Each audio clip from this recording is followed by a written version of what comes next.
दशरथ मांझी को आप जानते हैं, वही जिन्होंने 300 फुट के पहाड़ को अकेले 22 साल मेहनत करके हथौड़ी छुरी का इस्तेमाल करके तोड़ दिया। यूपी बिहार के वो रहने वाले थे, उनके ऊपर पिक्चर भी बनी हुई है। उनकी पत्नी बीमार थी और क्योंकि अस्पताल और उनके घर के बीच में बड़ा सा पहाड़ था, तो वो अपनी पत्नी को समय पर अस्पताल नहीं ले जा पाए और उनकी पत्नी का देहांत हो गया। और इस चीज से प्रेरित होकर उन्होंने हथौड़ी का इस्तेमाल करके 300 फुट के पहाड़ को अकेले 22 साल मेहनत करके मिटा दिया और वहां रास्ता बना दिया ताकि किसी और को ये ना झेलना पड़े। अब ये कहानी आप सब जानते हैं। इस कहानी में जो है दशरथ मांझी, वो दशरथ मांझी नहीं है, वो दशरथ मांझी के शरीर में हनुमान जी है, जिन्होंने दशरथ मांझी को अपने वश में कर लिया और दशरथ मांझी से ये करवाया। वरना सोचिए, मनुष्य क्षमता में ये नहीं हो सकता, ये मनुष्य क्षमता के परे हैं कि 22 साल हथौड़ी से एक पूरे पहाड़ को तोड़ देना। या आप दूसरा उदाहरण किसी मां का सोचिए। मां जो 15-20 किलो नहीं उठा पाती, वो अगर उसका बच्चा 40-50 किलो के पत्थर के नीचे दब जाए तो वो मां अकेली एक झटके में 40 किलो का पत्थर उठा लेती है अपने बच्चे को बाहर निकालने के लिए। आप ऑब्जर्व कीजिए, यहां पर अचानक से वो मनुष्य की क्षमता बढ़ जाती है और वो मनुष्य कुछ और बन जाता है, और वो कुछ और हनुमान जी है। ये तरीके हैं जिससे हनुमान जी आपके शरीर में प्रवेश करते हैं। ये जो भाव उमड़ता है, दशरथ मांझी के अंदर भी ये भाव उमड़ता है। कोई माँ का उदाहरण लिया हमने, माँ के अंदर भी एक भाव उमड़ता है। वो भाव दशरथ मांझी को अपने पत्नी के प्रति था, माँ को अपने बेटे के प्रति है, लेकिन वो भाव अचानक से पीक पे चला गया। दशरथ मांझी के अंदर भी वो भाव अचानक से पीक पे चला गया क्योंकि उनकी पत्नी का देहांत हो गया और वो पहाड़ की वजह से। तो वो प्रेम, वो कनेक्शन जो है वो एकदम पीक पे चला गया। माँ अपने बेटे को बहुत प्यार करती है, जिस वजह से अपने बेटे को इस कठिनाई में देखकर वो प्यार और पीक पे चला गया और वो कर जाते हैं वो मनुष्य जो उनकी क्षमता के परे होता है। अब अगर हम इसे सिद्ध योग के नजरिए से समझने की कोशिश करेंगे, हमारे शरीर के अंदर ये जो भाव उमड़ते हैं, मैं समझाता हूं, ध्यान से सुनना। वो हमारे छाती में जो अनाहत चक्र होता है, 7 अहम चक्र है, उसमें अनाहत चक्र छाती वाले भाग में होता है। यहां से भाव एक्सट्रीम स्टेज पे उमड़ते हैं। वो भाव सिर्फ प्रेम का नहीं, कोई भी भाव हो, चाहे वो प्रेम हो, चाहे वो उदासी हो, चाहे वो गुस्सा हो, ये सब उमड़ते यहीं से हैं। यही वो रास्ता है जहां से वो आपके अंदर से बाहर निकलते हैं। अब आप हनुमान जी की कहानियों में देखो, अगर आप एक तांत्रिक नजरिए से देखोगे, उन्होंने अपनी छाती को फाड़ा है। उनके कितने चित्र आपको दिखाए जाते हैं जहां वो अपनी छाती को फाड़ते हैं, क्योंकि यहां कुछ है जिसकी तरफ इशारा किया जा रहा है। हमें बताया जा रहा है कि हनुमान जी जो है वो आपके शरीर में, आपके जीवन में यहां से प्रवेश करते हैं। समझना ध्यान से, जब अनाहत चक्र में कोई भी भाव पीक पे जाता है, जैसे प्रेम गया पीक पे, दोनों कहानी में, मां की कहानी, दशरथ मांझी की कहानी में, तो अनाहत चक्र के द्वार खुलते हैं। और जब अनाहत चक्र के द्वार खुलते हैं, वो एक जरिया बन जाता है आपके अंदर बल का, ताकत का, स्ट्रेंथ का, पोटेंशियल का।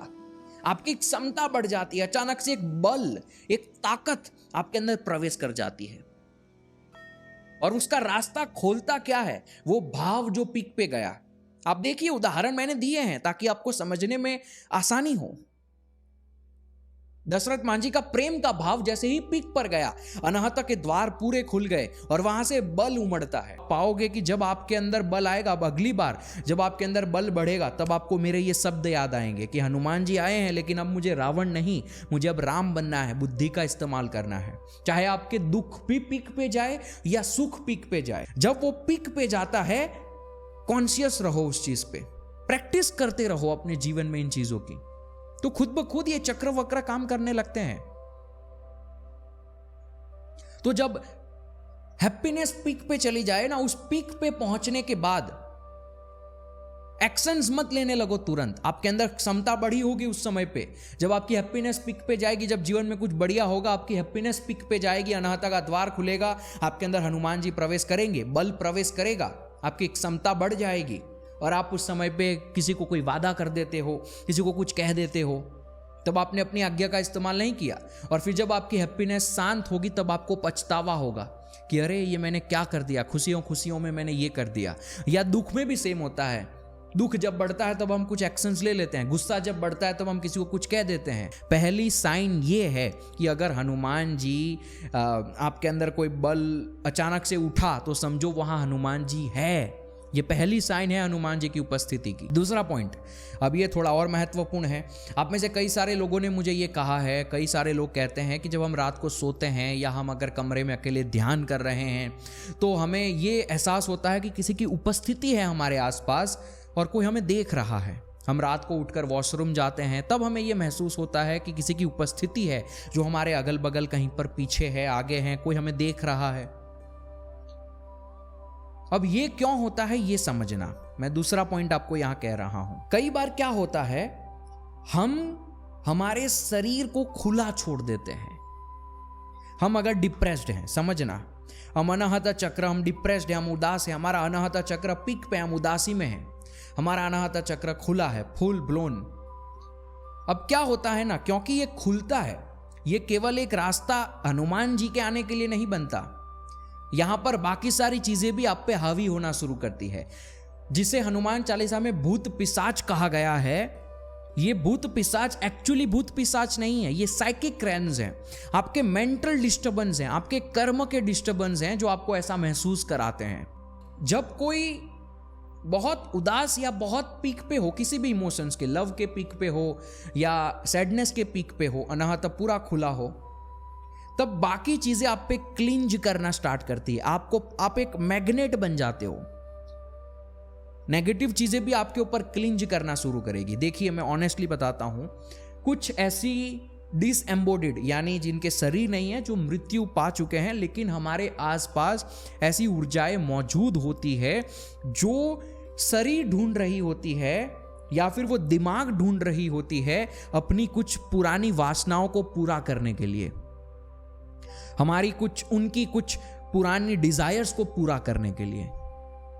और जब आप पीक पे होते हो, उदासी के पीक पे या सैड लव के पीक पे या किसी भी इमोशन के पीक पे, तो आप उनके लिए एक बहुत आसान जरिया बन जाते हो, और तब वो आपको परेशान करना शुरू करती है, तब वो आपसे क्लिंज हो जाती है, आपके ऊपर जैसे विक्रम बेताल चिपका था पीछे, ठीक वैसे ही वो आपसे चिपक जाती है और आपको इस तरीके की चीजें महसूस होती है। किसी की उपस्थिति है या कुछ खराब हो जाता है, डिस्टर्बेंस क्रिएट होते हैं मेंटली। तो तंत्र में, सिद्ध योग में, योगियों की दुनिया में हनुमान जी को इन्वोक किया जाता है उस समय पे जब कोई साधु या कोई साधना करने के लिए कोई साधक बैठता है, वो हनुमान जी से प्रार्थना करता है कि मैं अब मेरे शरीर की ऊर्जाओं को खोल रहा हूं, मैं अपने पोर्टल्स, मैं अपने चक्रों को खोल रहा हूं, मैं ध्यान में उतर रहा हूं, मैं अलग डायमेंशंस को छूंगा, और तब अगर कोई ऐसी चीजें मुझे परेशान करे तो आप मेरी रक्षा करेंगे। तो हनुमान जी एक योगी के लिए, तंत्र के लिए एक क्षेत्रपाल है। हमारे हिंदुइज्म में जो मृत्यु के बाद क्रियाएं की जाती है, 13-14 दिनों की श्राद्ध होता है, वो सब उन्हीं लोगों के लिए होता है जो शायद कहीं पर रह चुके हैं, उनकी वासनाएं रह चुकी है। हमारे भी पितृ होते हैं कई सारे, जो प्रेत कहते हैं हम, जब वो मर जाते हैं वो प्रेत हो जाते हैं, और वो प्रेतों की कोई वासनाएं, अगर आपके दादाओं की या किसी की भी कुछ वासना या कुछ रह गया है, तो वो सबसे ज्यादा आपसे क्लिंज होते हैं, क्योंकि आप उनका खून है, आपके अंदर उनकी मौजूदगी अभी भी है, तो वो सबसे ज्यादा हम पे क्लिंग होते हैं, हमसे चिपकते हैं और हमें हमारे मेंटली डिस्टर्बेंस क्रिएट करते हैं। साइकिक रेल्म्स में डिस्टर्बेंस आपको महसूस होते हैं, और इस वजह से हम ये 13-14 दिन की जो क्रियाएं करते हैं, जहां पर हम उस प्रेत को पितृ बना देते हैं। ये हालांकि बहुत डीप बातें हैं, इसके ऊपर कभी और चर्चा करेंगे, लेकिन ये दूसरा एक तरीका है जिससे हनुमान चालीसा आपको मदद करती है। हनुमान चालीसा हनुमान जी को इस तरीके से इन्वोक करती है। जब आपका अनाहत पीक पे होता है, अगर आपने हनुमान चालीसा का पाठ किया है, सिर्फ मैं ये नहीं कह रहा हूं कि आप करो, मैंने कई बार ये भी कहा है कि आप मत करो हनुमान चालीसा, तो मैं सिर्फ चालीसा की बात नहीं कर रहा। अगर आपने केवल हनुमान जी का भी स्मरण किया है, हनुमान जी की भी आप प्रार्थना करते हो, वो भगवान नहीं है जो आपको कहीं से सुन रहे हैं, वो ये सटलर ऊर्जाएं हैं जिसकी मैंने आपको उदाहरण में दिया वीडियो के शुरुआत से कि किस तरीके से आप में ताकत अचानक से आ जाती है, वो हनुमान ऊर्जा है। तो अगर आप थोड़ा बहुत स्मरण करते हो हनुमान जी का, तो वो आपको इन चीजों से बचाते हैं, और इसी वजह से हनुमान चालीसा है। तीसरा पॉइंट, आखिरी पॉइंट जिसकी मुझे आज बात करनी है, रामायण में अगर आप देखेंगे हनुमान जी जो है वो सेल्फिश नहीं है। रामायण में हनुमान जी ने कभी अपने बारे में नहीं सोचा, चाहे वो खुद बर्बाद हो जाए, लेकिन सब कुछ उन्होंने अपने श्री राम के लिए किया। तो जब आप हनुमान जी की उपासना, साधना, हनुमान चालीसा या हनुमान जी का स्मरण, उनकी भक्ति करते हो, तो उस वजह से ऊर्जा आपके अंदर स्थापित हुई, उन्होंने आपको राम समझा, आपके अंदर स्थापित हुए, आपके क्षेत्रपाल बने वो ऊर्जा। अब अगर आप तीसरी ये गलती करते हैं कि आप खुद का सोचना शुरू कर देते हैं हर बातों में, थोड़ा सा भी स्वार्थ अपना आ जाता है किसी भी बातों में कि नहीं मैं रख लूंगा, मैं नहीं देना चाहता किसी को। भक्त होता है ना, उसे कोई लेना देना नहीं होता, उसे अपना कुछ नहीं है, सब कुछ उनके लिए है, वो भक्ति होती है। शिष्य सब कुछ मेरे गुरु का है, मेरा क्या है।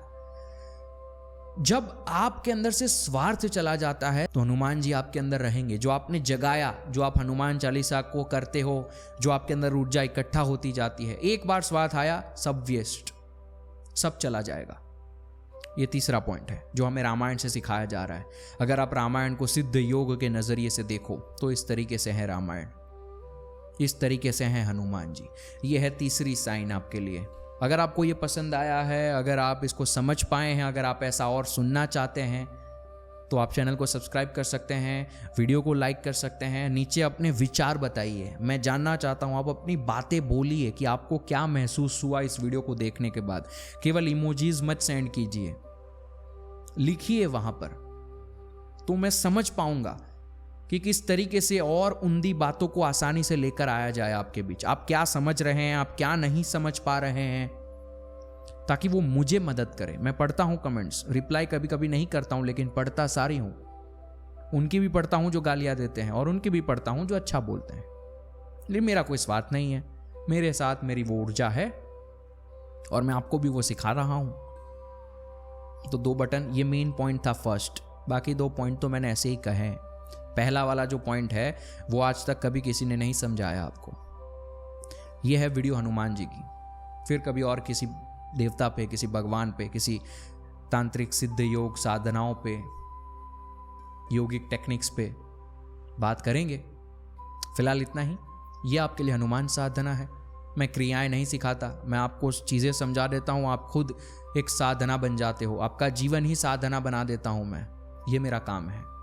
उम्मीद है आपको वीडियो पसंद आई होगी। फिलहाल इतना ही रखता हूँ, मैं मिलूंगा फिर से आपको अगली बार। शिवम शिवोहम।